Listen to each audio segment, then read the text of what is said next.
Assalamualaikum warahmatullahi wabarakatuh. Berjumpa lagi dengan kami Zedan Afleser. Kali ini kita akan membahas cara ganti LCD Vivo Y12s. Sebenarnya kasus ini tidak terlalu susah jika teman-teman memahami triknya. Jadi untuk lebih jelas agar tidak salah jalan juga, teman-teman bisa perhatikan video ini sampai dengan selesai. Teman-teman perhatikan step by stepnya agar tidak salah juga dan tidak numpuk juga saat eksekusi ya teman-teman. Jadi untuk stepnya, dan teman-teman tonton video ini sampai habis, dan teman-teman bisa lakukan trik ini di rumah sendiri tanpa harus bawa ke konter bagi teman-teman pemula atau para penonton semua. Sebelum kita lanjut ke topik permasalahan, ada baiknya teman-teman bantu dulu like dan subscribe channel ini. Semoga channel ini bisa berkembang untuk kedepannya dan jadi motivasi juga untuk teman-teman teknisi pemula. Untuk pergantian Vivo Y12s ini, itu penutup belakangnya bisa teman-teman blower dulu atau teman-teman panaskan dulu si lem-lem yang melekat di penutup belakang ini. Teman-teman bisa raba bagian penutup belakang ini setelah teman-teman blower dan teman-teman seset menggunakan alas penutup gelas ya teman-teman. Settingan blower biasanya kami menggunakan settingan di panas 300 dan kami setting anginnya di angka 2 sampai 3 ya teman-teman. Jadi intinya kita blower penutup belakang ini tidak terlalu panas dan pastikan lemnya melunak terlebih dahulu, barulah kita seset. Jika terlalu panas dia akan menyebabkan penutup belakang ini melepuh, dan jika tidak panas itu biasanya cat dari penutup belakang backdoor belakang ini akan mengelupas saat kita seset. Setelah kita backdoor penutup belakangnya terlepas, bisa teman-teman bersihkan terlebih dahulu sisa-sisa lem dari penutup belakang ini, dan bisa juga teman-teman lakukan setelah pasang LCD ya teman-teman. Karena di sini kami prosesnya ditunggu juga sama usernya, dan jadi kami lakukan pembersihan terlebih dahulu sebelum kami pasang penutup belakangnya. Jadi tidak lama juga prosesnya nanti untuk pengelemannya, dan bisa langsung kita karet. Dan pastikan juga sisa-sisa lem ini tidak ada yang menumpuk dan pastikan rata ya teman-teman, agar prosesnya mudah dan tidak bermasalah juga saat kita pemasangan nanti di bagian penutup belakang ini.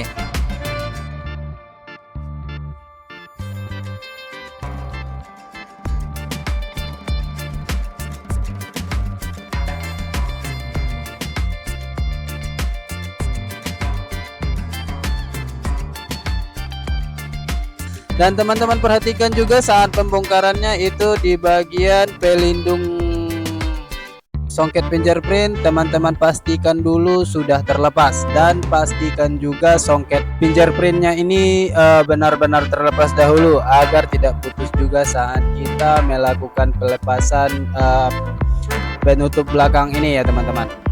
Dan kita pastikan semua skrup sudah terlepas terlebih dahulu, barulah kita cari celah untuk pelepasannya.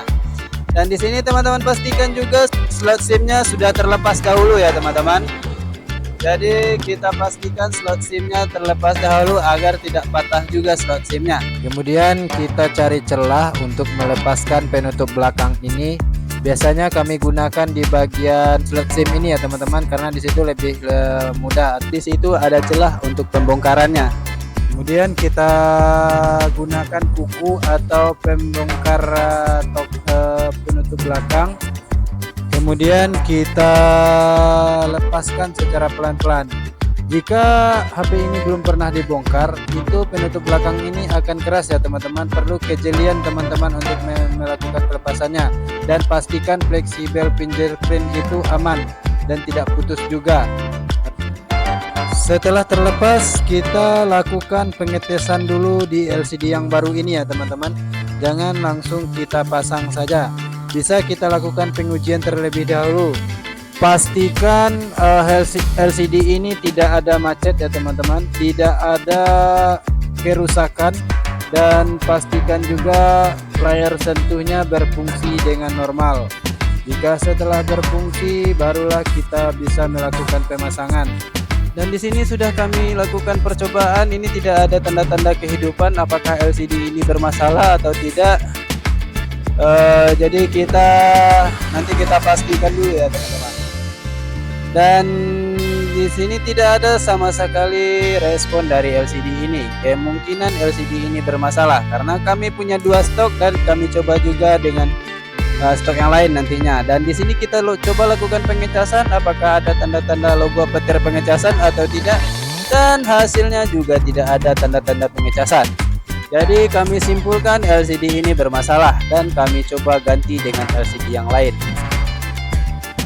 Karena stok LCD kami juga ada, jadi kami coba ganti dulu ya teman-teman. Karena di awal tadi LCD yang lama tadi itu berfungsi dengan normal, jadi tidak ada masalah dengan mesin atau IC lampu atau bagian-bagian lainnya ini. Jadi kita coba ganti LCD-nya. Dan di sini kita coba ganti LCD menggunakan LCD yang lain, dan apakah itu berfungsi dengan normal nanti atau tidak. Jika tidak, itu kita coba lagi menggunakan LCD yang lama tadi. Dan di sini kita coba tekan power dan ini sudah muncul logo Vivo. Jadi LCD yang kami tunjuk ini bermasalah juga ya teman-teman. Jadi teman-teman bisa simpan dan retur lagi ke toko spare partnya. Dan kami tulis di sini kerusakannya. Dan ini LCD-nya sudah tampil di layarnya sudah tampil, dan kita lakukan lagi untuk pengetesan touchscreen-nya apakah berfungsi dengan normal atau tidak. Dan di sini kami coba menggunakan menu panggilan. Kami tekan keypad-nya dan semua tidak ada kendala ya teman-teman. Jadi LCD ini berfungsi dengan normal. Tinggal kita bongkar, kita lepaskan dulu songketnya dan kita coba lepaskan juga baterai dari HP ini. Dan pastikan di sini songket dari baterai ini benar-benar terlepas dahulu agar tidak putus juga. Untuk pelepasan dari baterai teman-teman bisa perhatikan di sini, teman-teman gunakan jempol kanan dan jempol kiri. Jempol kiri teman-teman gunakan untuk penahan frame tulang ini, dan jempol kanan teman-teman tarik bagian dari yang hijau baterai ini. Setelah baterai terlepas, teman-teman bisa lepaskan LCD ini ya teman-teman. LCD yang lama ini kita lepaskan dulu dan kita rapikan untuk pelepasannya agar nanti bisa juga kita serahkan kepada si user. Teman-teman lakukan pelepasan dan teman-teman cari celah untuk penyesetan di bagian LCD ini. Itu biasanya di bagian atas di dekat speaker itu biasanya tidak dilem, dan itu biasanya mudah untuk pelepasannya. Jika keras itu di bagian itu teman-teman bisa lakukan di bagian fleksibel yang bawah tadi ya teman-teman. Dan teman-teman pastikan seng dari LCD ini terlepas dahulu. Jika belum terlepas, teman-teman bisa congkel menggunakan pinset seperti yang kami lakukan ini. Jika sudah ada celah barulah kita masukkan dan kita seset LCD ini secara pelan-pelan, dan pastikan dia benar-benar sudah terlepas. Dan inilah stok LCD lamanya, itu sudah retak 1000 ya teman-teman. Dan si user ini mau ganti LCD ini. Sebenarnya LCD ini tidak bermasalah sih, cuman ada retak 1000 saja. Dan sebenarnya juga bisa ganti touchscreen. Tapi karena LCD ini sudah tidak ori, jadi kami sarankan si user untuk ganti LCD full set saja.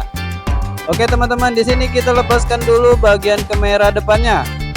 Karena khawatir nantinya kena thinner atau kena seset seperti yang kami lakukan ini. Dan setelah kamera terlepas, teman-teman bisa bersihkan di bagian sisa-sisa lem ini ya teman-teman. Teman-teman bisa bersihkan menggunakan obeng yang runcing, dan teman-teman bersihkan serta teman-teman seset secara pelan-pelan. Dan hati-hati juga di bagian frame tulang ini tidak pecah atau retak ya teman-teman.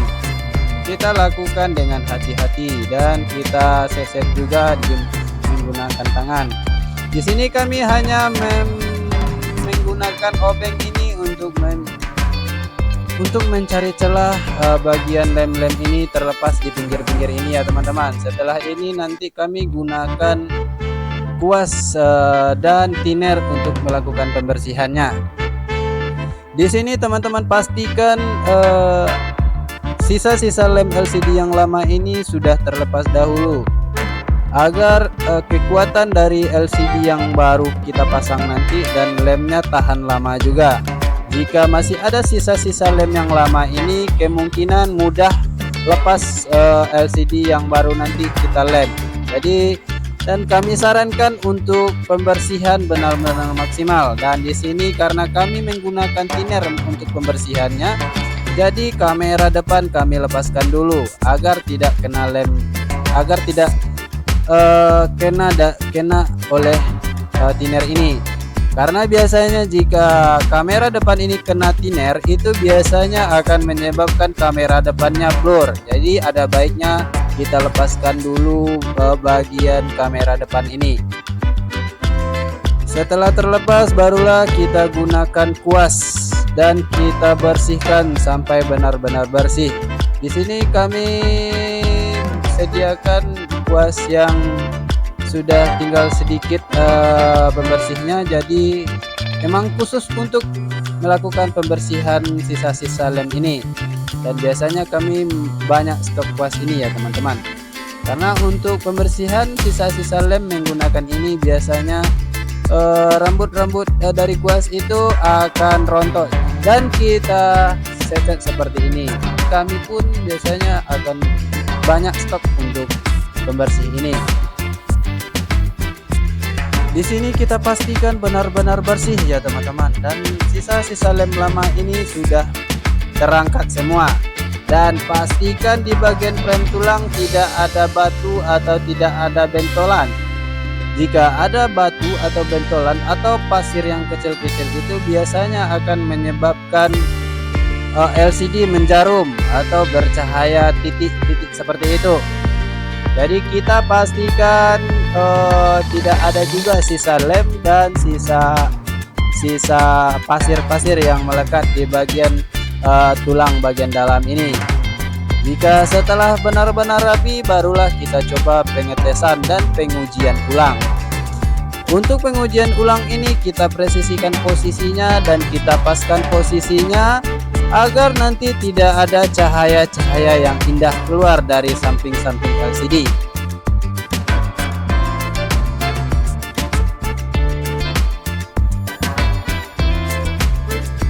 Karena sudah di sini kami sudah merasa sudah tidak ada lagi bentolan, jadi kami coba pengetesan LCD dan kami bersih dulu pelindung dari mikrofon yang bagian atas ini ya teman-teman. Karena di sini ada saringan, jadi kita pasang lagi saringannya. Dan saringan ini teman-teman pastikan benar-benar ada ya teman-teman. Jika tidak ada, teman-teman bisa ganti atau teman-teman kasih ke user dan kasih pengertian kepada usernya. Jika penutup dari speaker atas ini sudah hilang. Dan di sini kami sarankan juga untuk pergantian di bagian penutup speaker ini. Bisa kita gunakan penutup speaker bagian bawah atau benda-benda lainnya yang agar tidak masuk debu juga ke bagian-bagian speakernya. Dan kalau setelah presisi posisinya dan tidak ada rasa-rasa celah, barulah kita lepaskan pelindung dari LCD ini, dan lem di bagian fleksibel ini kita lepaskan serta kita rapikan posisinya. Dan di sini kami biasanya menggunakan solatif anti panas untuk melindungi bagian-bagian kutu-kutu ini agar tidak ada juga nanti yang LCD yang gerak-gerak dan tidak lari-lari juga LCD-nya. Dan penyebab LCD ini lari-lari itu biasanya pelindung dari kapasitor di bagian bawah itu lepas dan terhubung ke bagian frame tulangnya, sehingga menyebabkan kerusakan di bagian sentuhan. Dan di sini teman-teman pastikan lagi posisinya presisi ya teman-teman, dan pastikan benar-benar rapi. Jika terasa sudah benar rapi, barulah kita lakukan pengeleman. Teman-teman bisa lakukan pengeleman di bagian frame tulang, dan teman-teman bisa juga melakukan pengeleman di bagian LCD. Dan di sini kami melakukan pengeleman di bagian LCD ya teman-teman. Untuk pemasangan lem di bagian fleksibel bagian bawah ini, teman-teman pastikan tidak terlalu double, sehingga menyebabkan lem fleksibel ini lem ini akan melebar ke bagian fleksibel. Jadi untuk bagian bawah ini pastikan tidak ada lem yang meluber. Jika meluber itu biasanya menyebabkan kerusakan di bagian LCD.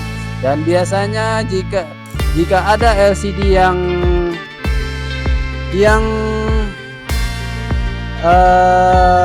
garansi lem itu jika kena oleh lem bagian fleksibel bagian bawah, itu garansinya juga tidak berlaku. Jadi kita pastikan bagian fleksibel yang bawah LCD itu tidak kebanyakan ya teman-teman.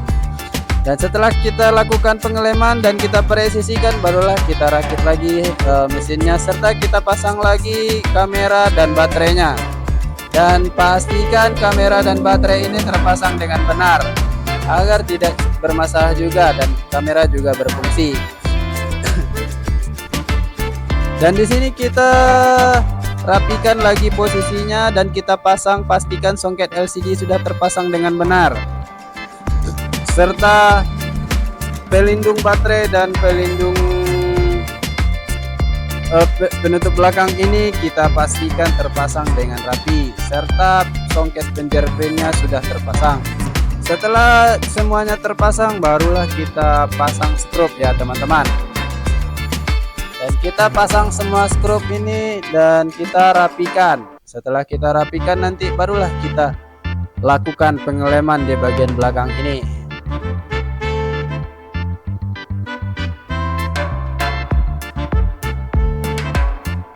Jadi itulah permasalahan kita kali ini, teknik dan cara melakukan pengeleman bagian LCD dan pemasangan LCD yang benar. Mohon maaf juga kepada senior-senior kami yang menonton. Jika ada kesalahan dalam penyampaian, teman-teman bisa lakukan komen di kolom komentar kami, dan kami harapkan komentar yang mendukung channel ini untuk kedepannya.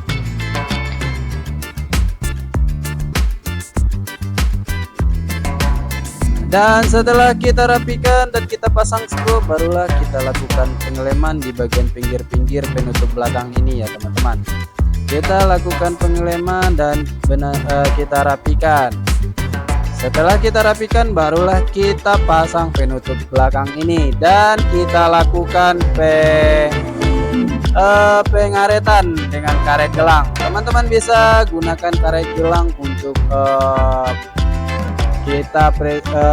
untuk posisinya benar-benar menyatu lemnya ini ya teman-teman. Karet seperti yang kami lakukan ini.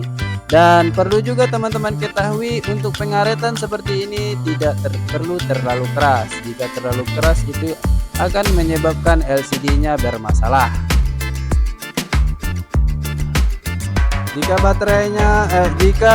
karet gelangnya keras, teman-teman bisa tarik dulu, karena ini kami beli karet gelang yang paling kecil, dan ini biasanya akan menyebabkan sering menyebabkan LCD ini bermasalah.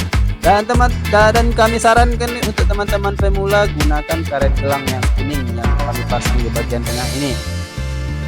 Jadi ini sudah berfungsi ya teman-teman, dan kita lakukan pengetesan dan kita lakukan pengetesan sentuhan dan kita pasang lagi bagian slot SIM-nya. Setelah terpasang, barulah kita kasih ke user dan jadi nota.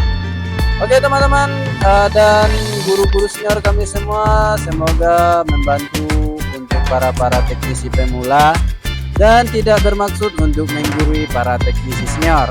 Dan di sini kami hanya berbagi ilmu. Oke teman-teman, dan tinggal teman-teman tes sentuhannya, jika berfungsi sudah bisa kita kembalikan. Oke teman-teman, sampai di sini dulu video singkat kami ini. Semoga bermanfaat dan membantu untuk teman-teman pemula. Dan terlebih dan kurangnya kami sudahi dengan wabillahi taufiq wal hidayah. Assalamualaikum warahmatullahi wabarakatuh. Berjumpa lagi dengan video kami selanjutnya.